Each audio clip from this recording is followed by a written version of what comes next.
po, yung takot, maraming beses na po yan lumalabas sa ating mga Biblia. Di ba pag binasa po natin ang Bible, marami po dyan, halos buong pahina may sinasabi, do not fear. Di ba? Bakit po?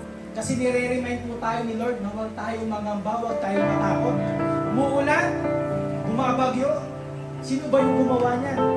Si Lord din po yan. Amen po? Diba kaya nga nung nasa bangka siya, natutulog siya, bumabagyo. Yung mga disciples niya natatakot.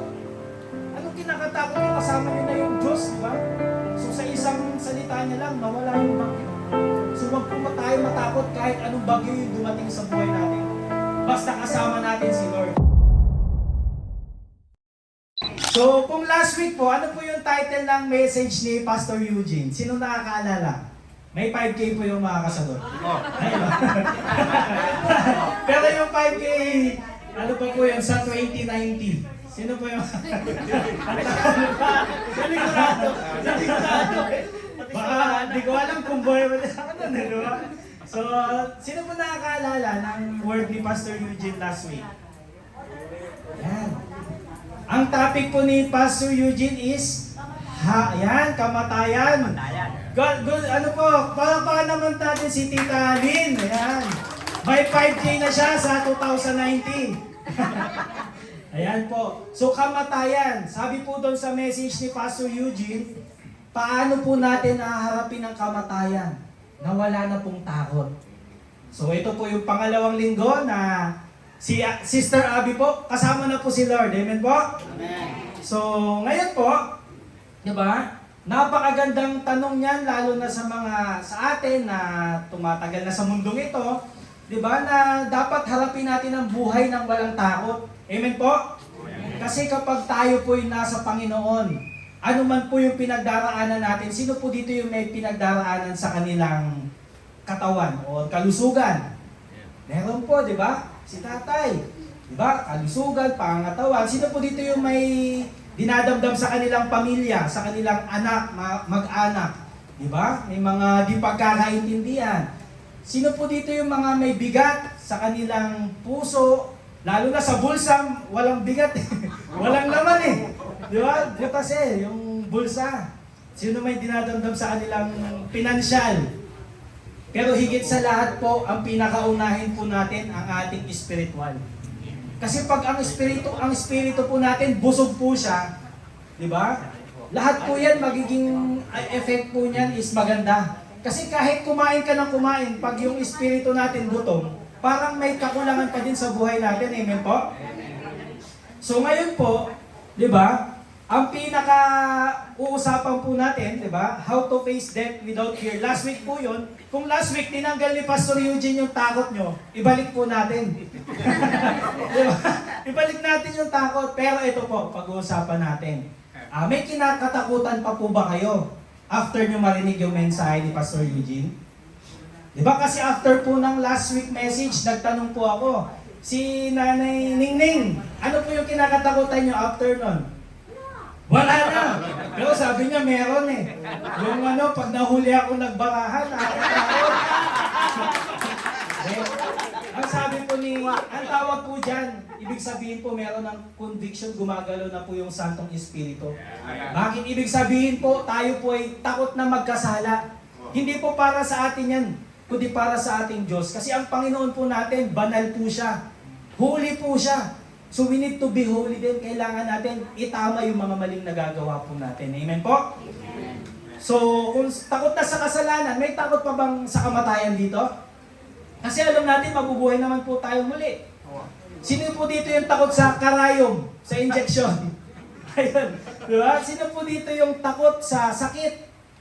Diba? Marami naman, di ba? Si Tito Anton nga po, may lagnat, tsaka sipon, tsaka may ubo, lahat na. And sino po dito yung takot maging single habang buhay? Nakakatakot yun. Di ba? Walang... Oo. Pero, depende po yan sa ibibigay ni Lord sa atin. Kasi meron din po si Lord na mga ginamit na hindi niya na pinag-asawa. Bakit? Makaramdam ng paghihirap yung pamilya niya. Di ba? Kagaya ng mga propeta na ginamit niya sa Israel. Amen po? Yun, si Ezekiel po yun sa Old Testament. Sino po dito yung natatakot na mawalan ulit ng mahal sa buhay. O mabigo sa buhay, yung mga pagsubok. O yung sa success, hindi sila mag-success. Di ba? May ganon. O yung mga anak nila, yung mga anak apo nila hindi makakilala sa Panginoon. Sino may ganong takot? Di ba? At ito po, yung kinabukasan. Marami po yan po yung kinakatakutan. Lahat po tayo, may mga kinakatakutan po tayo. Pero pag tayo po nasa Panginoon, papalitan po yan ng kapayapaan. Amen po? At ito po, ano po yung takot or yung fear? Ang fear po or takot ay isang malakas na emosyon kapag tayo may nararamdamang panganib, banta o kapahamakan sa ating buhay. Minsan, totoo po ito, pero minsan, iniisip lang po natin. Kasi po, sige, next po natin, di ba? Nung time na nagbe-business ako, sa business namin, ang ibig sabihin ng fear is false expectation. Maling kaisipan or mga false evidences na nagmumukhang tunay. Dahil po sa isip natin, di ba kung ano iniisip natin, may times nagiging totoo. Sino po dito nakakita na ng multo? Ay, wala. Diba? So, minsan, di ba, nasa isip lang natin, bakit kasi madilim? Pag madilim, anong expected mo? Ay, may mumu dito. Sino dito hindi kaya magsiyang ng gabi? Yellow. Nagpapasama pa. Diba? Kasi madilim eh. Nung bata ako, nung bata po kasi ako, yung kwarto ko sa second floor. Wow, may second floor. Diba? Pero, yung CR po namin, nasa baba pa po, nasa dulo kusina. So pagbababa ako, tatakbo talaga ako ng mabilis kasi kakanood ko yung horror movies eh. Diba? So yun. Kakanood po natin ng mga nakakatakot, kaya tayo natatakot. Tama po? Pero ito po, minsan nasa isip lang po natin yan. Amen po? And ito po, yung fear po, yung takot, maraming beses na po yung lumalabas sa ating mga Biblia. Diba? Pag binasa po natin ang Bible, marami po dyan, halos buong bahay na may sinasabi, do not fear. Diba? Bakit po? Kasi nire-remind po tayo ni Lord na huwag tayong mangamba, huwag tayong matakot. Umuulan, bumabagyo. Sino ba yung gumawa niyan? Si Lord din po yan. Amen po? Diba kaya nga nung nasa bangka siya, natutulog siya, bumabagyo. Yung mga disciples niya natatakot. Anong kinakatakot nyo? Kasama nyo na yung Diyos, di ba? So sa isang salita niya lang, nawala yung bagyo. So wag po tayo matakot kahit anong bagyo yung dumating sa buhay natin. Basta kasama natin si Lord. Amen po? Kasi yung bagyo expected na yan eh. Pero yung hindi expected, yung wala si Lord sa buhay natin. Kaya ito po, may dalawang uri po ng takot. Ito po yung makamundong takot na sinabi ko po kanina. At meron naman pong reverential fear or banal na takot. Kasi po, meron din pong sinabi sa Bible na fear of the Lord. Ang takot sa Diyos. Di ba, sino na nakabasa nun? Fear of the Lord. Di ba, madalas po yan sa Proverbs. Ayan, di ba? 9:10. Ayan, so palagpakan po natin si Tita Nancy. Wala na pong 5K yan sa 2019. Di ba? So, sabi po sa Proverbs 9:10, di ba? Halatang asawa ng pastor po talaga. So, ang pagkatakot sa Panginoon, ang simula ng karunungan. Sino po dito naghahangad ng karunungan sa buhay nila? Kailangan po may takot tayo sa Panginoon. Kaya nga po kung takot na tayo magkasala or di makagawa ng maganda sa ating Panginoon, simula na po yan as ang Panginoon po gumagalaw sa buhay natin. Amen po? At ito po, ang ibig sabihin nito ay hindi tayo natatakot sa Diyos na parang kriminal. Kundi may paggalang tayo sa Kanya, namamangha tayo sa kapangyarihan niya. Kasi ang Lord natin, di ba, all-powerful, makapangyarihan, diba? Lahat alam niya, all-knowing, at higit sa lahat, nasa paligid natin siya sa bawat oras. Amen po? Kaya pag nakilala mo talaga ang Diyos sa iyong buhay, matatakot ka talaga. Totoo po yun. Kasi po yun din po yung nangyari sa akin habang lumalakad ako sa aking pananampalataya kay Kristo. Na nagkaroon ako ng takot. Pero ito po, sabi din po niya sa atin, ang takot po ay dapat mas mapalitan ng pag-ibig at pananampalataya sa Kanya. Yes, matatakot tayo kay Lord. Pero yung takot natin na yun, nagbubunga siya ng faith, ng pananampalataya at pagmamahal natin sa Kanya. Kasi po, sabi niya po, sa 1 John 4:18, perfect love. Ibig sabihin, ang perpektong pagmamahal ay nagtatanggal ng takot sa atin. Amen po? Pero may isang takot tayo na kailangan nating seryosohin. At ano po yun? Ang title po ng message natin is The Greatest Fear. Ayan. Ang pinakamalaking dapat nating katakutan sa buhay na ito, gusto niyo po malaman kung ano? Yun po ay ang mawalay sa Diyos. Diba? Ang mahiwalay, ang ma-separate kay Lord. Diba? Kanina sabi ko, sino nakakamiss kay Lord? Ibig sabihin, takot kang mawala sa presensya ni Lord. Paano kung hindi mo na namimiss si Lord? Kabahan ka na po. Kasi hindi na po tama yun. Amen po? So dapat every day, every hour namimiss natin si Lord. At bakit po tayo nawala sa presensya ng Panginoon? Gusto po ba natin malaman kung bakit? Dahil po yan sa isang bagay na nagsimula pa sa unang taong ginawa ng ating Diyos na si Adan at Eva. Ano po yung nangyari sa kanila? Bakit sila nawala sa presensya ng Diyos? Nagkaroon po sila ng kasalanan, ng sin. Diba? At dahil sa kasalanan ito po yung minana natin ng napakatagal na panahon. At kung tayo natatakot na mawala ang ating mga asawa, anak at apo, umahal natin sa buhay, ito po yung mas nakakatakot, yung mawala yung Diyos sa ating buhay. Sapagkat ang Diyos ang pinagmulan ng buhay, kapayapaan, pag-asa at kaligtasan. Kaya kung wala si Lord sa buhay natin, lahat po yun, mararanasan natin. Yung kabaligtaran. Amen po? And sabi niya po sa Isaiah 59 verse 2, "But your iniquities have made a separation between you and your God."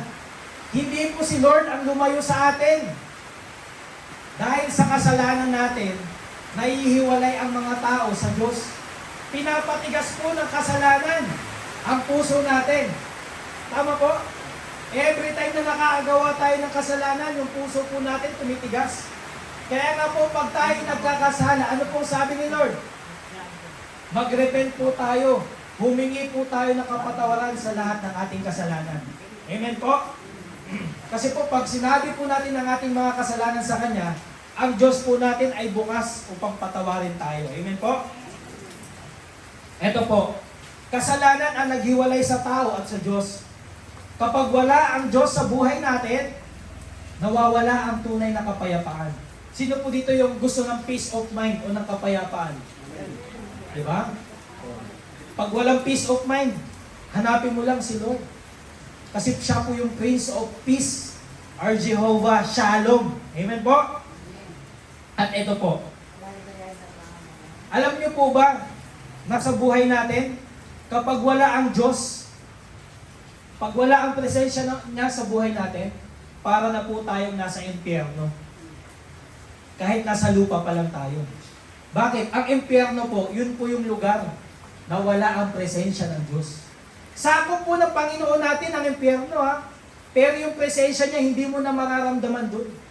So kung nandito ka pa sa mundong ibabaw at buhay pa tayo, tapos wala tayo sa presence ni Lord, yun na din po yung impyerno. Amen po? Kaya ang pinakamalaking trahedya sa buhay ay hindi kahirapan. Minsan nga dahil sa kahirapan, mas lumalapit tayo sa Panginoon eh. Kasi alam natin hindi natin kaya ang buhay na mag-isa. Hindi sakit natin, hindi yung pagtanda, kundi ang buhay na wala ang ating Diyos. Kaya tanungin natin ang sarili natin ngayon. Kamusta ba ang relasyon ko sa aking Panginoon? Kamusta po? Sabihin mo sa katabi mo, sa tapikin mo po, kamusta ang relasyon mo kay Lord? Ayan. Diba? Masaya ba? Malungkot? Diba? Kung kinakamusta mo yung relasyon mo sa tao, dapat sa Diyos din po. May relasyon ba talaga ako sa Kanya? Pwedeng, di ba, lahat tayo dito, sabay-sabay tayo nagpupuri kay Lord. Pero hindi po yun yung pinaka-importante. Ang pinaka-importante po, pag mag-isa na lang tayo. Kasi bakit? Doon masusubukan ang ating pagiging Kristiyano. Kasi pag dito, pwede mong dayain, di ba? Pero pag mag-isa ka na lang, si Lord, nakikita niya tayo. Amen po? And eto po, ang reason sa pagkakahiwalay natin sa Kanya is ano? Kasalanan. Ano po yung kasalanan? Sabi sa 1 John 3, verse 4, "Sin is the transgression of the law." Sa simpleng salita, ang kasalanan ay pagsuway sa utos ng Diyos. Minsan, iniisip natin, hindi naman ako masamang tao eh. Pero ang tanong, masama ba tayo kaysa sa ibang tao? Ulitin ko po, hindi tanong kung masama tayo. Minsan iniisip natin, masama ba tayo kaysa sa ibang tao? Ibig sabihin, kino-compare natin yung kasalanan natin sa katabi natin. Nagkasala ka nga, pero titignan mo yung kasalanan ng katabi mo, mas makasalanan yun eh. So ibig sabihin, okay ka na din? Hindi po ganun, amen po? Ang tanong ay, naaabot ba natin ang pamantayan ng ating Panginoong Diyos?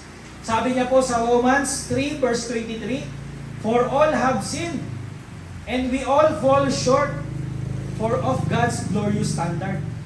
Kung yung tao may standard, si Lord din po may standard. At ang standard niya po is perfection. Amen po? At dahil po sa kasalanan, nawala po yun. At ito po, hindi lang po isang tao yan, hindi lang po yung katabi natin. Lahat po tayo. Kasama ako dyan. Makasalanan din po ako. Walang exempted. At ito po, ito yung mga tatlong paraan upang maunawaan natin ang kasalanan. Ang kasalanan po, ang ibig sabihin po niyan, missing the mark. Ayan, next natin. Diba? Sige, next pa po natin. Diba? Parang ito. Diba? Sample sa archery. Familiar kayo sa archery or yung pamamana? Diba? Ayan po, marami ka ng binitawan na bala, pero wala man lang tumama ni isa. Kasi ang pamantayan ni Lord, hindi po natin mapapantayan. Amen po? Lahat tayo pumalya. At parang ayan, namamana tayo ng walang, hindi tinatamaan yung target. It's missing the mark. Yun po yung ibig sabihin ng kasalanan. Kung sa Greek po, ang ibig sabihin niya, hamertia. Amen po? And ito po, pangalawa po, breaking God's law. Diba? Sino na dito yung naka-break ng mga utos ng Diyos? Yung 10 utos. Diba? Yung mahalin mo ang Diyos mo ng buong puso. Diba? Marami pa yun. Yung igalang mo ang iyong mga magulang. Hindi lang po tayo yung pumalya dyan. Pati yung piniling mga tao ng Diyos, yung Israelites, pumapalya dyan. Ito po, ang pagsuway sa utos ng Diyos, yung kagaya ng pagsisinungaling. Sino po dito nag-try na magsinungaling? Kahit white lies pa yan. Kahit white lies pa yan, sinungaling pa din po yun. Di ba? Parang pagsasabi lang yun ng katotohanan, half-truth, kumbaga. Di ba? Ito po, puot or galit. Ayan, mga kasalanan natin. Yung pagmamataas. Di ba? Kahit ano ka lang, 5-footer ka lang, grabe yung pagmamataas natin. Ano pa? Panlalamang. Di ba? Ako po, di po ako magmamalinis. Dinahan ko po yan. At ito po, pangatlo, rebellion against God. Hindi na po bago yan kasi pag binasa natin yung Biblia, yung mga piniling tao niya, mga rebelde din. Nag-rebel din sa ating Panginoon. Sabi, sambahin niyo ang inyong Panginoon. Ayun, gumawa ng Diyos-Diyosan. Yung mga gintong tawag doon, bull, di ba? So marami. Kaya nga si Moises, nung pagkakuha niya ng 10 Commandments, yung tablet, binato niya sa sobrang galit niya sa mga Israelites. Nawala lang siya ng saglit. Di ba? Matitigas yung ulo. At yung mga Israelites, hindi lang po sila yun. Tayo din po sa mundo ito, matigas din po yung ulo natin. Hindi lamang sa paggawa ng mali, kundi pagpili ng sarili nating daan kaysa sa daan ng ating Diyos. Di ba? Lagi natin sinasabi, God's will, God's will. Pero yung nasusunod, my will. Amen po? Ayan, my will, my way. Ayan, yung kantang my way, di ba? I did it my way. Hindi nga daw po yung biblical eh. Dapat God's way po yung daanan natin. Sabi po sa Isaiah 53 verse 6, all of us like sheep have strayed away. At ito po yung mga uri ng kasalanan. Sige, next po natin. Ayan, ito po yung mga type of sin. Sige, next pa po natin. Wala na. O sige, meron po dyan omission, pati yung ating attitude and thoughts natin. So ito po yung mga uri ng kasalanan, yung mga ginagawa natin at sa hindi natin ginagawa at sa mga iniisip natin. Yun po yung mga nagiging kasalanan natin. Diba? Kung sa Old Testament po, sa Bible, diba? Lust of the flesh, lust of the eyes, at pride po natin, dyan po yan papasok. Sa omission, commission, pati sa mga iniisip natin. At ito po, kaya tama ang kasabihan. We sin by what we do, by what we fail to do, and by what we think or desire in our hearts. So madaling salita po, nagkakasala tayo sa mga ginagawa natin. At sa hindi natin ginagawa. Kasi sample, may kakayanan ka man naman gawin or tumulong pero di mo ginawa. kasalanan na din po yun. Sabi po yun sa James. At ito po, minsan sa isip pa lang po nagkakasala na tayo. Kaya yun po, araw-araw po natin ihingi yan ng kapatawaran sa ating Panginoon. At ano po yung resulta ng kasalanan natin? Sabi sa Romans 6:23, for the wages of sin is death, kamatayan. Ano po yung ibig sabihin ng kamatayan dito? Yun po ba yung mawawala na tayo sa ating physical na pangangatawan? Hindi po. Ang ibig sabihin po ng death dito is spiritual death o habang buhay na mawawala tayo sa piling ng ating Diyos. Separation from God, yan po yung naranasan ni Adan at Eva. Yung mga broken relationships, yung guilt, yan po yung mararamdaman natin sa ating kasalanan. At yung condemnation sa mundo. Kasi po kapag na kay Lord po, wala na pong condemnation. And ito po, ano po yung solusyon ni God para sa mga kasalanan natin? Ano po yung solusyon niya sa kasalanan natin? Yun po reason bakit niya pinadala ang kanyang anak na si Kristo. Diba? And ito po, paano niya po pinakita yung pagmamahal niya sa atin? But God showed His great love for us by sending Christ to die on that cross habang tayo po ay makasalanan. Ibig sabihin, habang nagkakasala ka, si Lord inalay niya na yung buhay para sa atin. So ibig sabihin, higit si Lord ang Diyos natin sa kasalanan natin. Kaya kapag nagkakasala ka, huwag mong isipin na hindi ka na love ni Lord. Bumalik ka lang sa Kanya, paulit-ulit Kanyang papatawarin. Kasi bakit? Ang Diyos natin, He is slow to anger. He is mercy and compassionate to forgive us sa ating mga kasalanan. Amen po? Hindi tayo ligtas dahil mabuti tayo. Naligtas tayo dahil si Jesus ang tumanggap ng parusang para sa atin. Yung krus na yan, dapat tayo nakaparo dyan eh. Pero hindi na po natin kailangan dahil si Lord Jesus po, binayaran niya na po yung kasalanan natin 2,000 years ago. So tingnan po yung katabi nyo. Ayan. Yan po yung itsura ng pinagbayaran ni Jesus ang kanyang buhay. Amen po? Napapalitan po, dahil tinanggap natin si Kristo, napapalitan po yung guilt ng grace. Yung takot natin napapalitan ng pananampalataya at yung paghihiwalay natin sa Kanya ay napapalitan ng pakikipagkasundo natin sa Kanya.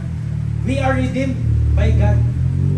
And ito po, yun po yung unang nakakatakot. Ano po ulit yung unang nakakatakot? Yung mahiwalay, being separated from God.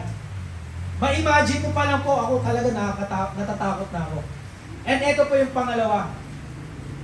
Maraming tao natatakot na umabot sa katapusan ng buhay na hindi nalalaman kung bakit sila nabuhay.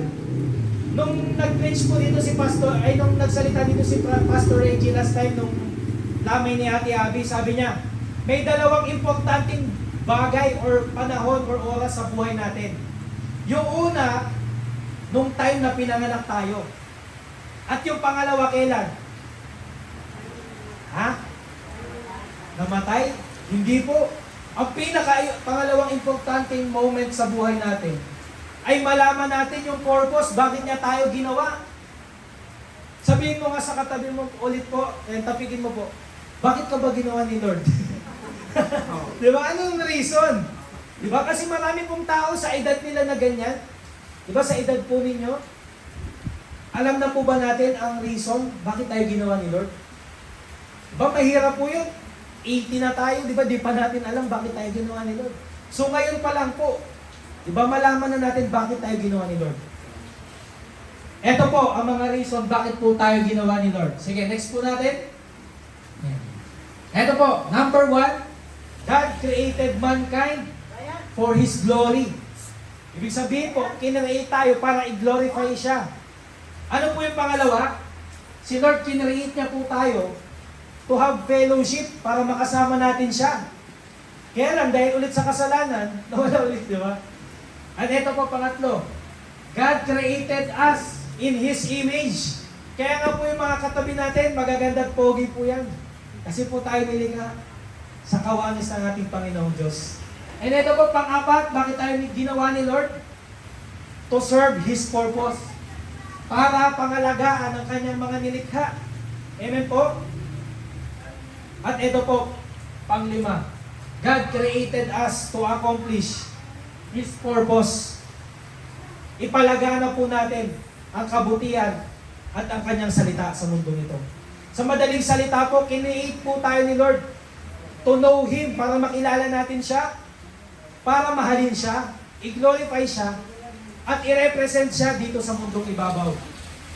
So kung tayo po yung representative ni Lord, magiging mabuting representative po ba tayo? Kasi tayo po yung titignan ng mga hindi pa po nakakakilala sa ating Panginoon. Sabi nga kung yung buhay natin ay isang libro, di ba? Paano ba siya babasahin ng mga tao? Di ba? Maganda mabasa siya, nakagaya din po sa mga ebanghelyo ng nasa gospel. Na kahit hindi nila mabasa yung Bible, dahil nakita nila yung buhay mo kung gaano kabuti ang Diyos, doon pa lang po sapat na yun para paniwalaan nila ang ating Panginoong Diyos. Amen po?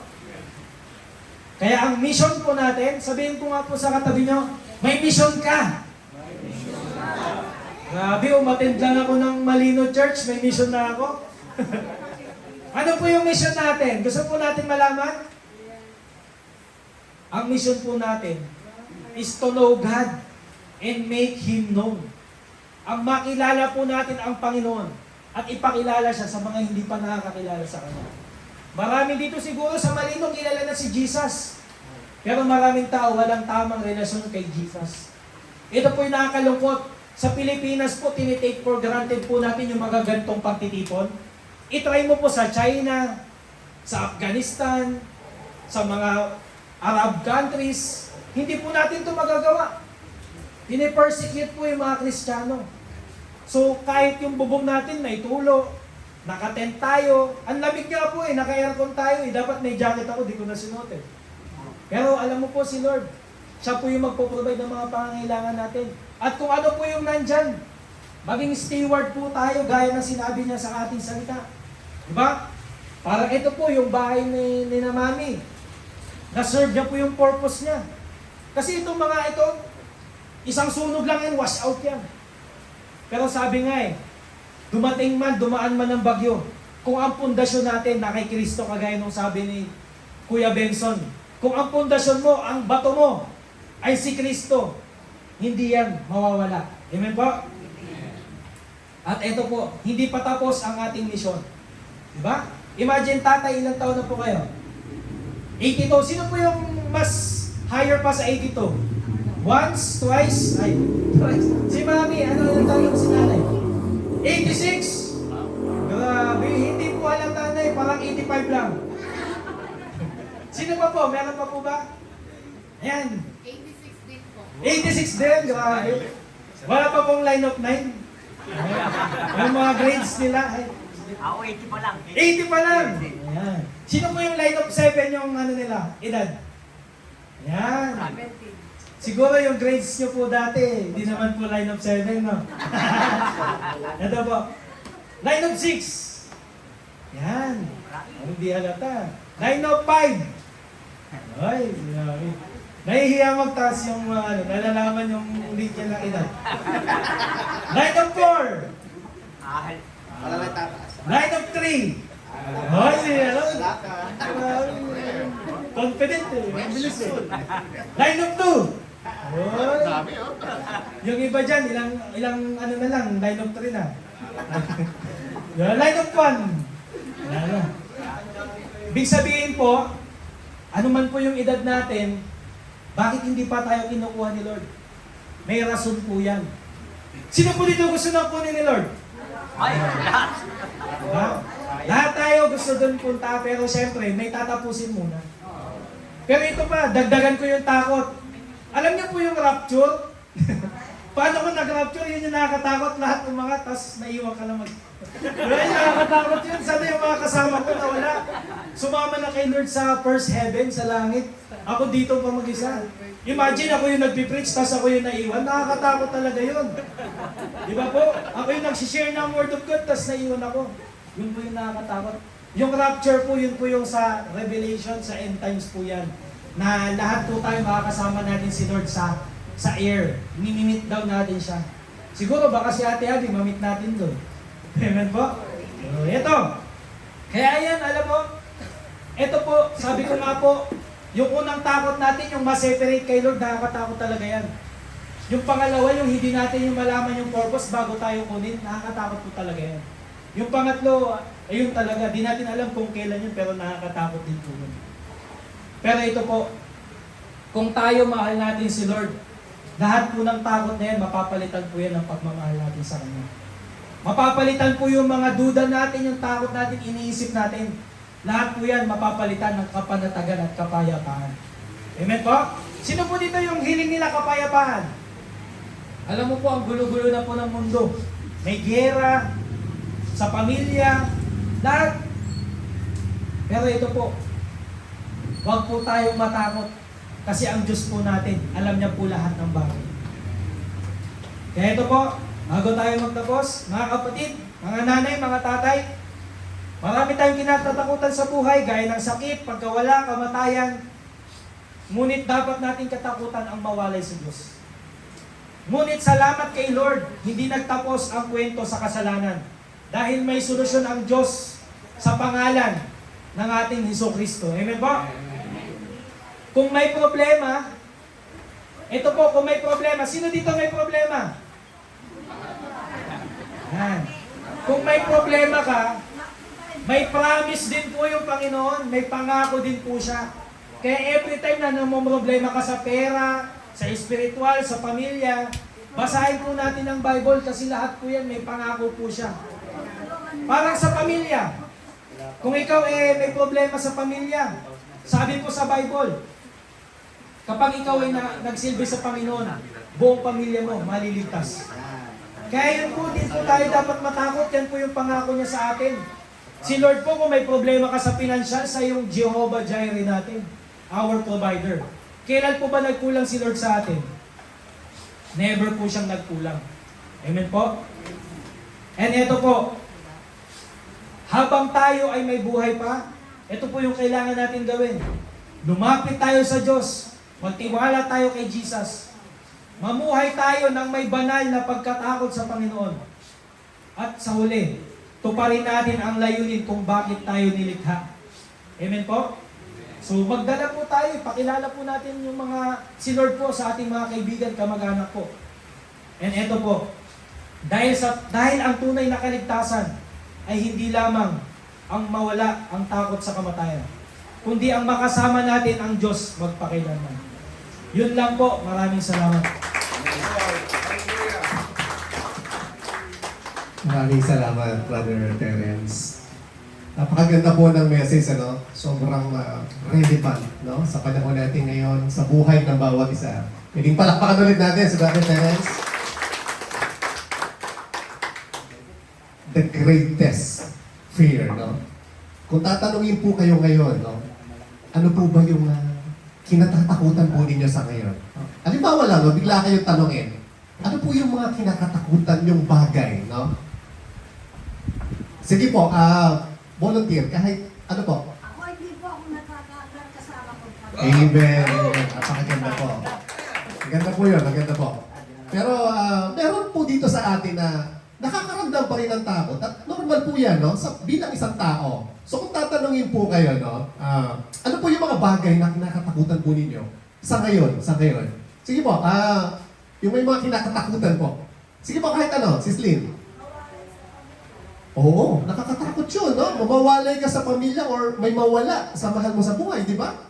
Anak mo, nanay, nakakatakot po yun, di ba? Sino ba sa atin ang hindi iiyak o hindi matatakot na kung malalaman natin yung mahal natin sa buhay, may sakit, di ba? Na may taning ang buhay, nakakatakot po yun.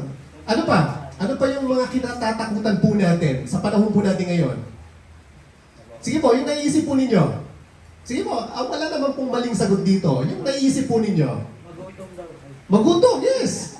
Napaka-importante ng pagkain. Di ba? Kasi pag nagutuman tayo, hindi ka na nakakapag-isip ng tama. Di ba? Minsan umiinit pang ulo mo kasi nga gutom, di ba? Nakakatakot po yun. At pag umiinit ang ulo mo, pwede kang makagawa ng hindi maganda.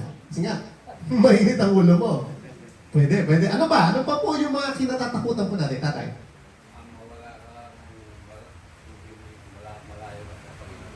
Ayun, nakakatakot po talaga yun, no? Na mawala ka sa mundong ito na hindi mo nakilala ang Panginoon. Nakakatakot po yun. Actually, yun po ang pinaka nakakatakot sa lahat. At mamaya, i-ano po natin yan, i-discuss po natin yan. Tama po yun tayo, tama po. Ano pa po? Yung mga bagay na kinatatakutan nyo sa ngayon. Marami, di ba? Yung mga problema kinakaharap ninyo ngayon, hindi ka makabayad sa utang. Nakakatakot yun, di ba? Hindi ka makabayad ng renta. Di ba nakakatakot yun? Palayasin ka. Di ba? Nakakatakot yun. Di ba? O hindi ka makabayad ng mga loan mo. No? Mahila yung kotse mo. O ano mang mga nakasalayan. Di ba? Hindi ba nakakatakot yun? Yes. Yes! Di ba? Kasi pag sira ang pangalan mo at hindi ka nakautang, nakakatakot talaga. Di ba? Nakakatakot po yun, no? So marami po tayo mga bagay na kinatatakutan, yung mawalan tayo ng pera, matanggal ka sa trabaho, malugi yung negosyo mo, lahat po yan nakakatakot, no? At sabi ko nga po kanina, bilang isang tao, normal lang po na nararamdaman po natin yung mga takot na yan. Normal yan, kasi kumbaga, ano na sa atin yan, no, bilang tao na nakakaramdam tayo ng mga takot. Yun lang yung danger, di ba? May makaramdam ka ng panganib. Diba? Naglalakad ka, may nararamdaman ka sumusunod sa'yo. Di po ba nakakatakot yun, di ba? Nakakatakot yun sa panahon natin ngayon, di ba? Maraming nakuhonda, mga gumagawa ng hindi maganda, di ba? So nakakatakot po yun. No? At lahat po tayo, normal lang po na nakakaramdam pa po tayo ng takot. Pero ito po yung maganda sa mensahe ni Brother Terence, no? Ngayong hapon. Bagamat lahat po tayo nakakaramdam tayo ng takot, at normal po yan sa mga tao, bilang mga tao na makaramdam po tayo ng takot. Pero alam po ninyo, no? At paulit-ulit po namin sinasabi sa inyo, na kapag kasama po ninyo ang Panginoon, wala po kayong dapat katakutan. Ano man po, palakpakan po natin ang Panginoon. Ano man po yung mga takot na kinakaharap po ninyo ngayon, basta alam po ninyo na kasama po ninyo ang Panginoon. No, yung takot na yan, nasa isip na lang po natin yan. Kasi sinong kakatakutan mo o anong kakatakutan mo kung alam mo kasama mo ang Panginoon? Di po ba? So yung mga takot na yan, more on, nasa isip na lang po natin yan. It's all on the mind na lang yan. Di ba? Kapag kasama mo ang Panginoon, kasi nga bilang isang tao, normal po na nakakaramdam po tayo ng takot. Pero yun nga po, no, kagaya ng sinabi ni tatay, no, ang pinaka nakakatakot po sa lahat ay yung mawala tayo sa mundong ito na hindi po natin nakilala ang Panginoon. Yun po ang pinaka nakakatakot. Hindi po kamatayan ang nakakatakot. Hindi po. No, kasi lahat po tayo mamamatay. No? Hindi po kamatayan na nakakatakot. Ang nakakatakot po, yung mawala ka sa mundong ito na hindi mo nakilala ang Panginoon. Hindi ka nagkaroon ng tamang relasyon sa Kanya. Yun po ang pinaka nakakatakot. Kaya habang buhay pa po tayo, habang nandito pa po tayo, isecure po natin yung kaligtasan natin. Kasi ang pinaka nakakatakot po, yung pagdating ng panahon, nahaharap ka sa Panginoon. Haharap ka. At hindi ka makapasok sa langit. Yun po ang nakakatakot. Dalawa lang po ang pwedeng puntahan po ng kaluluwa natin. Dalawa lang. At hindi ka po pwedeng mamili kapag nandun ka na. Habang nandito ka sa lupa, pwede kang pumili kung saan mo gusto pumunta. Kasi ngayon yung panahon ng kaligtasan. Ngayon yung panahon para po pumili tayo. No? Pero kapag nandun na po kayo, hindi ka na po pwedeng mamili. Kasi pag harap mo sa Panginoon, i-judge ka ng Panginoon. Pag nawala na po tayo sa mundong ito, tapos na po yung buhay natin, wala na. Nawala ng riwang ng buhay. So pag humarap ka sa Panginoon, napakagandang marinig sa Panginoon na nagawa mo yung purpose mo, yung layunin mo, yung buhay na binigay sa iyo ng Panginoon ay naggamit mo sa tama. So ano po yung layunin ng buhay? Sa nakakaalala mo ng message kanina, ano po ang purpose ng buhay? Bakit po tayo nilikha ng Diyos? Ano po ang purpose ng buhay? Yes. To know God and to glorify Him. No? Makilala natin ang Diyos at luwalhatiin po natin siya. Yun po ang purpose ng buhay. Kaya po tayo nilikha. No? Na makilala natin siya, luwalhatiin po natin siya. Pero alam po ninyo, nakakalungkot na maraming mga tao ang hindi tumatanggap sa Panginoon. Sabi po ng Biblia yan, darating ang panahon No, mas marami, lalo sa panahon po natin ngayon, mas marami ang pipili sa kapahamakan. No? Nakakalungkot at nakakatakot po, no? Maraming mga tao ang hindi tumatanggap sa Panginoon at mas pipiliin po nila ang kapahamakan. Sabi po ng Bible yan. No? Mas marami ang mapapahamak kaysa sa pipili po ng kaligtasan. So expect na po natin yan, lalo na po sa panahon natin ngayon. Kaya nga po, nandito po tayo ngayon. So ginagawa po natin itong gawain ng Panginoon para ipangaral po sa lahat ng tao dito sa Malino, no? Ipangaral po yung gospel ng kaligtasan. Kasi palakpakan po natin ng Panginoon. Lalo po sa panahon natin ngayon, no? Wala na pong ibang pinakamahalaga kundi makilala mo ang Panginoon. Magkaroon ka ng tamang relasyon sa Kanya. So siguro po lahat po tayo dito, kilala na natin ang Panginoon, meron na tayong relasyon sa Kanya. Pero bilang mga anak ng Diyos o bilang mga Kristiyano, tungkulin po natin na ipangaral po ang salita ng Diyos. Hindi po natin susunuhin yung kaligtasan. Hindi po. Kaya obligasyon po ng bawat isa na mag-invite po tayo. Especially sa tahanan natin, mga kamag-anak natin. Sila po yung unahin natin. At kapag na-invite na po natin sila, yung mga kakilala, kaibigan, no? Invite po natin sila. Kasi tungkulin po ng bawat isa. No? Kapag ikaw po ay nakatanggap na ng libreng kaligtasan galing sa Panginoon, tungkulin ng bawat isa na ipangaral din yung kaligtasan na natanggap po ninyo. Tungkulin po natin lahat po yan. So yan po ang pinakamahalaga sa buhay. Alam po ninyo, sabi nga po ng kasabihan, no? Di ba kapag pumunta ka ng sementeryo, makikita mo yung araw na kapanganakan ng taong namatay, mababasa mo doon sa lapidan, di po ba? So nakalagay ng halimbawa, pinanganak siyang 1980, no? Pinanganak born 1980, namatay 2026, no? Halimbawa. Kung mapapansin nyo sa lahat ng lapida, nakalagay 1980, kapanganakan, tapos merong dash, tapos araw ng kamatayan. Di po ba? Yun ang nakalagay sa lapida. Pero alam po ninyo, hindi po, ang pinakamahalaga po, hindi po yung kapanganakan at yung kamatayan. Ang mahalaga po dun yung dash. Alam niyo po, yun yung parang dash. Kasi yun po yung panahon na nabuhay ka. Yun po yung mahalaga. Anong ginawa mo sa buhay na pinahiram sa iyo ng Diyos? Di ba? Paano mo ginamit yung buhay mo? So doon magbe-base yun, doon sa dash. Kung nabuhay ka ng 40 years, nabuhay ka ng 50 years, tulad ni Sis Abby, ilang taon si Sis Abby? 42. Di ba? So nabuhay siya ng 42 years. So yun ang importante yung dash. Kasi doon makikita o doon malalaman ano yung naging buhay mo. Paano mo ginamit yung buhay na ipinahiram sa inyo ng Diyos? Hindi yung araw ng kapanganakan o yung araw ng kamatayan. Hindi yun. Ang mahalaga yung dash. Ano yung naging buhay mo nung time na nandito ka sa lupa, nung time na nabubuhay ka?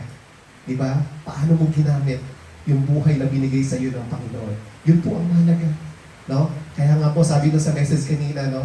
Na habang nandito tayo, habang naririnig po natin itong mensaheng ito, no? Kailangan po tayong, wag lang po natin basta narinig, no? Kailangan po tayong tumugon, no? Paulit-ulit po namin itinuturo sa inyo lahat na ang paraan po ng kaligtasan, hindi po yung mga mabubuting nagawa po natin. Hindi yung tumulong ka sa kapwa mo. Hindi po. Isa lang po ang daan sa kaligtasan. Ang pagsampalataya lamang po sa Panginoong Hesus at pagtanggap sa Kanya bilang ating Diyos at tagapagligtas. So yung nabanggit po ni Brother Terence kanina tungkol sa rapture, siguro marami po pong hindi nakakaalam dito sa inyo kung ano yung rapture. So bigyan ko po kayo ng konting background. So yung salitang rapture po is wala sa Bible. No, hindi po, kasi yung rapture na yan, ang original na pinanggalingan po niya na Greek word po yan, parang rapturo or sa English caught up. No? Pero yung salitang rapture po wala sa Bible. No? Wala sa Bible yan. Pero ibig sabihin po nun ng rapture, yun po yung sinabi ni Brother Terence kanina. Actually, alam niyo po ang rapture. So, pinag-aaralan po namin yan sa end times, sa eschatology. Alam po ninyo, ang rapture nakalagay po yan sa 1 Thessalonians, At anytime po, sa panahon natin ngayon, pwede nang mangyari ang rapture. Anytime. Kasi lahat po, naghula sa Bible, natupad na, nangyari na. At yung mga hula po sa Bible, yan po ang patunay na malapit na dumating ang Panginoong Hesus. Malapit na. No? Pwede ngayon, bukas, sa isang buwan, sa isang taon, dumating ang rapture. Wala pong nakakaalam. No, tanging Diyos lamang po ang nakakaalam. At ang rapture po, yun po yung, sa English po is caught up. So, kukunin po tayo. Biglaan po yun, ha? Isang segundo lang po yun. Kukunin tayo lahat ng mga mananampalataya. Lahat ng tumanggap sa Panginoon. No? Kukunin. Sasalubungin tayo ng Panginoon sa ere, sa himpapawid. Pero hindi pa yun yung second coming, hindi pa. Kasi ang Panginoong Hesus, hindi sa bababa pa sa lupa, hindi pa. Bababa ang Panginoon dito sa lupa after 7 years ng Great Tribulation, no? So yung rapture na sinasabi, sasalubungin tayo ng Panginoon sa ere. Pero hindi sa bababa pa rito sa lupa, hindi pa. Kaya magkaibang event po ang rapture at ang second coming. Ang second coming, yun po yung literal na bababa po ang Panginoon. No? Kung paano pumunta rito ang Panginoon sa lupa 2,000 years ago, babalik po siya. Babalik. So yun po ang second coming. So yung rapture po, yun po yung caught up. So lahat ng mananampalataya, lahat ng tumanggap sa Panginoon, lahat ng may tatak ng banal na espiritu, kukunin po tayo. No? At nakakatakot po yun, no? Para sa mga may iwan. Sa may iwan dito. Maraming may iwan. Marami po. Ang may iwan yun po yung mga hindi tumanggap sa Panginoon. Kaya nga po na sinasabi ko kanina, mas marami ang hindi tatanggap sa Panginoon kesa sa tatanggap. No? So yun, sasalubungin po tayo ng Panginoon sa himpapawid at dadalhin po niya tayo sa kanyang tahanan. So mag-i-stay po tayo ng 7 years. Kung saan man po tayo dadalhin ng Panginoon. Kung sa third heaven man yan, sa tahanan niya, mag-i-stay tayo ng 7 years doon. Literal na 7 years po yan, ha? At yung mga may iwan naman po rito sa lupa, no? 7 years po dadanasin ng mga taong may iwan dito sa lupa, yung Great Tribulation. Yun po yung malaking kabighatian. Dadanasin po ng mga taong may iwan dito yung galit ng Diyos. Kasi yun na po yung panahon na para maghiganti ang Diyos, no? Sa lahat ng mga kasamaan na ginawa ng mga tao.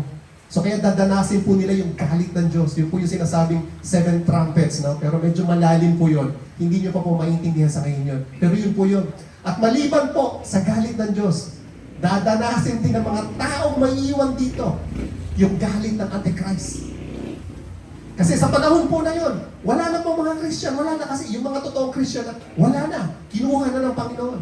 So may iwan po dito sa lupa, lahat ng hindi tumanggap sa Panginoon. So magkakagulo, no? Magkakagulo yung buong mundo at nakakatakot. Kasi hindi natin alam kung sino yung may iwan at kung sino yung mawawala. Sana po, pag dumating yung panahon na yon, lahat po tayo makasama po sa kaligtasan. Huwag po nating ni sa hinagap, hindi ko naisip na kung ang isang tao ay mag-iwan sa rapture. Grabe po. Ako po ang nagsasabi sa inyo. Dahil sabi po sa Biblia, napakahirap po nang dadanasin ng mga taong may iwan sa rapture. Grabe, no? Doon po, literal na 7 years dadanasin ng mga taong may iwan dito yung malaking kapighatian. Kung wala kang tatak ng Antichrist, hindi ka pwedeng bumili at hindi ka pwedeng magtinda. So kung wala kang tatak, paano ka? Aanin mo yung pera mo. Hindi ka makakabili ng pagkain. Hindi ka makakapagtinda. Pag nagpatatak ka naman, hindi pa natin alam kung ano yung tatak na yan. Pwedeng 666 sa noo or sa kamay. Hindi pa natin alam yan. Pero sabi may tatak. Kapag ang isang tao naman yung nagpatatak, wala ka ng kaligtasan. So yun po yung tanong. Yung mga taong may iwan sa rapture, may pag-asa pa bang maligtas? Meron. May pag-asa pang maligtas. Pero mahirap na po ang kaligtasan sa panahon na yun. Mahirap na. Hindi kagaya ngayon. Libre yung kaligtasan ngayon. Di ba? Libre. Wala kang gagawin kundi tatanggapin mo lang ang Panginoon. Sasampalataya ka sa Panginoong Hesus bilang Diyos mo at tagapagligtas. Meron ka ng libreng kaligtasan. Pero after ng rapture, hindi na po by faith ang kaligtasan. By works na. Pagtatrabahuan po ninyo yung kaligtasan ninyo. Kung gusto mong maligtas, kailangan mo maging martyrdom ka, no? Pag hindi ka nagpatatak, pugot ulo ka, pupugutan ka na mo, tutorturin ka ng mga Antichrist. Pag nagpatatak ka naman, okay, Makakabili ka, makakapagtinda ka, magagamit mo ang pera mo, pero wala ka ng kaligtasan. Wala na. Kasi tumanggap ka na ng tatak eh. Di ba? So napakahirap po ng kaligtasan after ng rapture. No, kaya huwag po sana ang bawat isa dito sa atin maiwan sa rapture. No, huwag po. At sabi ko nga po kanina, ang rapture po anytime pwede nang mangyari ngayon. Ngayon mismo anytime pwede nang mangyari. Wala pong nakakaalam. No? So nakakatakot po yun para sa mga taong may iwan dito. Nakakatakot po. Kasi maliban sa galit ng Diyos, sabi po dun sa Revelation, no, 1/3 ng mga tao dito sa lupa ang mamamatay. No, sa mga dilubyo pa lang, sa lindol, sa bagyo, halos mauubos ng tao. Ganun kadami ang mamamatay. No, kaya sabi nga po sa Biblia, no, makakaranas ng sobrang lakas na lindol na hindi pa nararanasan ng mga tao sa buong kasaysayan. So imaginein mo yun. Gano'n ba kalakas na lindol lang naranasan mo ngayon? Magnitude 8? 7.5? Nakakatakot, di ba? Nagbabagsakan na yung mga building, maraming namamatay. Pero during Great Tribulation, hindi natin alam kung gaano kalakas. Pero sana nga po, wala po ni isa man sa atin ang mag-iwan sa rapture. Wala po. Kaya po kami nandito ngayon, paulit-ulit po namin sinasabi sa inyo na ngayon po ang araw ng kaligtasan. Ngayon po yung libreng kaligtasan. Ngayon. Huwag na po natin hintayin na dumating ang rapture. Kasi mahirap na po ang kaligtasan after ng rapture. Mahirap na. No, mas marami nang mamamatay, mas marami nang tatanggap ng tatak ng Antichrist. Kapag tumanggap ka ng tatak ng Antichrist, wala ka ng kaligtasan. Wala na. Kaya sana po, sa lahat po ng nandito, lalong-lalo na po sa mga bisita po namin, sila po na second time na nag-attend. So maraming salamat po sa, palakpakan po natin sila, no? Maraming salamat po sa inyo, no, na second time na nag-attend, no? Last week, nandito po sila. So natutuwa po kami na kahit maulan, yung panahon, makulimlim. So ang dami po natin. So natutuwa po, palakpakan po natin ang Panginoon, no? So nilayon talaga ng Panginoon na kahit masama ang panahon, nandito po tayo ngayon para makarinig po tayo ng kanyang salita. No, especially po sa kaligtasan. Kasi wala na pong ibang pinakamahalaga kundi yung kaligtasan po ng bawat isa. Wala na po. Hindi po mahalaga yung pera mo, bahay mo, trabaho mo, kung ano mang bagay na meron ka ngayon dito. Hindi po mahalaga yan. Iiwanan po natin lahat dito yun. Iiwanan po natin. No? Isa lang po ang mahalaga sa atin sa ngayon, ang makilala po natin ang Panginoon. Doon sa mga hindi pa po nagkakaroon ng relasyon sa Panginoon, lahat ng tao kilala ang Panginoong Hesus, di po ba? Kilala. No? Kahit mga Muslim, mga Buddhist, kilala nila si Jesus. Pero ang tanong, meron ba silang relasyon sa Panginoon? Yun po yung importante. Yun po yung mahalaga.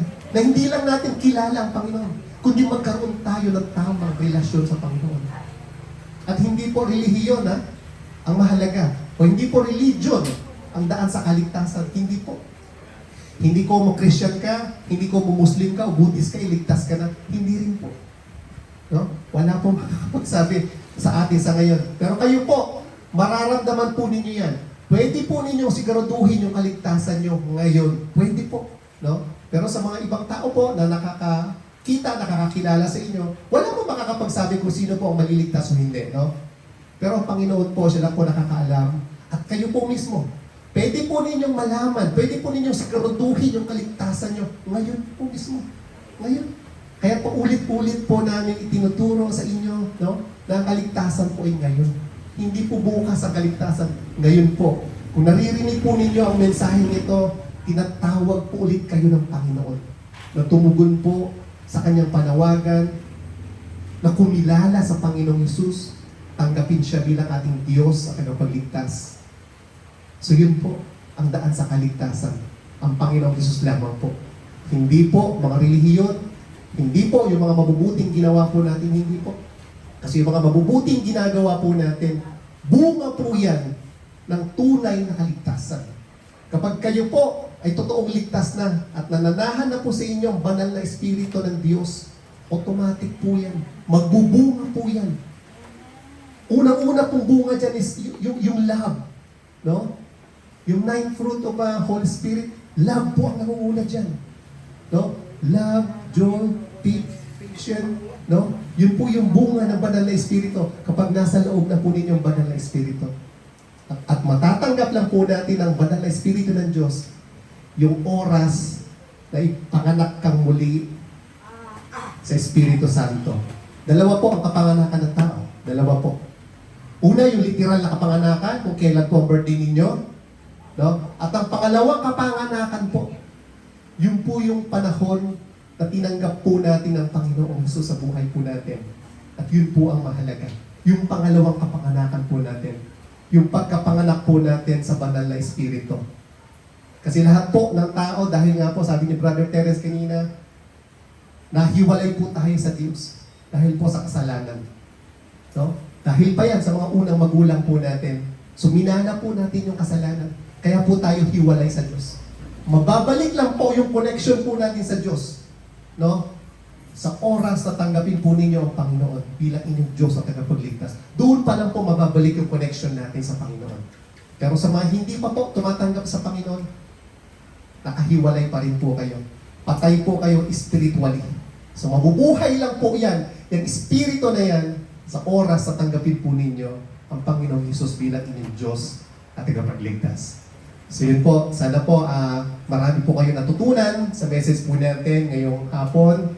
At tayo pong lahat ay tumayo. Patuloy po nating papurihan ang kabutihan po ng Panginoon. Sabi ko nga po kanina, kahit hindi po magandang panahon, ako po ay nagagalak. Natutuwa po ako na makita kayo na ang dami po ninyo. No? Natutuwa po ako. So palakpakan po natin ang bawat isa. Palakpakan po natin. Maraming salamat po at patuloy po nating papurihan ng Panginoon sa mga awitin.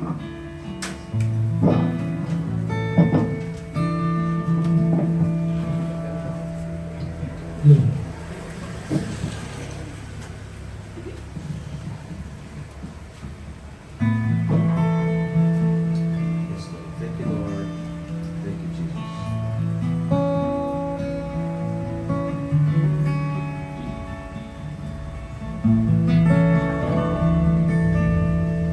Bawat araw ko ay hawak mo, di mangangamba sa piling mo. Bawat araw ko ay hawak mo, hindi mangangamba sa piling mo.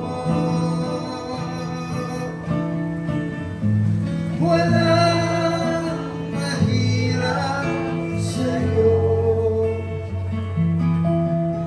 Walang mahirap sa'yo. Ikaw ang Panginoon na makapangyarihan. Walang mahirap sa'yo. Walang imposible. Walang imposible sa'yo. Walang imposible sa'yo. Ikaw ang Panginoon na makapangyarihan. Walang mahirap sa'yo. Ama naming Diyos, muli po, Panginoon, kami po ay lumalapit sa inyo. Kami po ay nagpapasalamat sa pagkakataong ito, Panginoon. Na muli kami po ay pinagtipon-tipon po ninyo para makarinig po ng inyong mensahe sa hapong ito. Lord, salamat po sa pagkakataon na binigay po ninyo sa amin. Pagkamat masungit ang panahon, pero salamat po, Panginoon, na dinala po ninyo ang bawat isa dito sa Malino, dito sa aming church, Panginoon, para makarinig ng inyong mensahe. Lord, pinupuri, sinasamba, dinatakila ka namin sa kabutihan mo. Maraming salamat po, maraming Diyos, sa buhay ng bawat isa na nandito. At dalangin ko po, Panginoon, na patuloy po kayong kumilos sa buhay ng bawat isa. Lord, ikaw po mamuna sa buhay naming lahat. Ikaw po kumilos sa buhay naming lahat, Panginoon. Ano man po yung aming kinatatakutan, ano man po yung aming mga daladalahin, mga problema, Lord, ikaw pong kumilos, Lord. Alam po namin, Panginoon, na ikaw lamang po ang kailangan po namin. Ikaw lamang po, Panginoon, ang kailangan namin para paglabanan po at pagtagumpayan po namin yung takot na nararamdaman po namin sa maraming mga bagay. Lord, salamat po sa kabutihan po ninyo. Salamat po sa pagpaparamdam ninyo sa amin, Panginoon, na meron kaming Ama, meron kaming takbuhan, meron kaming Diyos na masasandalan sa oras na kami natatakot at humaharap sa mga pagsubok. Lord, dalangin ko po na sa pagkakataong ito, muli po, Panginoon, pumasok ka sa buhay ng bawat isa dito sa Malino. Especially, Panginoon, kung meron man po dito na wala pa pong relasyon sa inyo at hindi pa tumatanggap sa Panginoong Hesus bilang Diyos at tagapagligtas, Lord, alam po namin na ngayon po ang araw ng kaligtasan. Lord, kumilos ka sa buhay ng bawat isa. Pumasok ka sa buhay nila, Panginoon. Isama mo sila, Panginoon, sa iyong pamilya. Tulungan mo sila, Panginoon. Hindi lamang po sila, ganoon din ang kanilang mga anak, asawa, pamilya. Lord, gawin mo kaming inyong mga manggagawa, Panginoon. Manggagawa ng inyong kabutihan, Panginoon. Ng inyong kaligtasan, ng inyong biyaya, Panginoon. Tulungan po ninyo kami, Panginoon, na patuloy namin maipangaral ang inyong salita. Lord, salamat po sa kabutihan mo. Patuloy nawa ng bawat isa sa amin, Panginoon. Ay ano man po yung aming pinagdadaanan, patuloy mo kaming yakapin, Panginoon, ng inyong dakilang pagmamahal. Lord, salamat po sa pagmamahal niyo sa amin na walang katulad. Maraming salamat po, Panginoon, bagamat kami nagkukulang, nagkakamali, nakakagawa ng mga kasalanan sa inyo. Lord, patawad po sa mga pagkakasala namin at tulungan mo kami, Panginoon, na mabago po ang aming puso, ang aming buhay, Panginoon. At simula ngayon, Panginoon, ikaw na po ang kumilos sa buhay namin lahat. Ikaw na po ang maghari sa buhay ng bawat isang Panginoon. At ang iyong kalooban lamang po, Panginoon, ang aming masunod, ang aming magawa, Panginoon, hindi ang aming kagustuhan. Maraming salamat po, Ama naming Diyos, sa inyo pong lahat ng papuri, pasasalamat at pagsamba. Ito po ang aming dalangin sa pangalan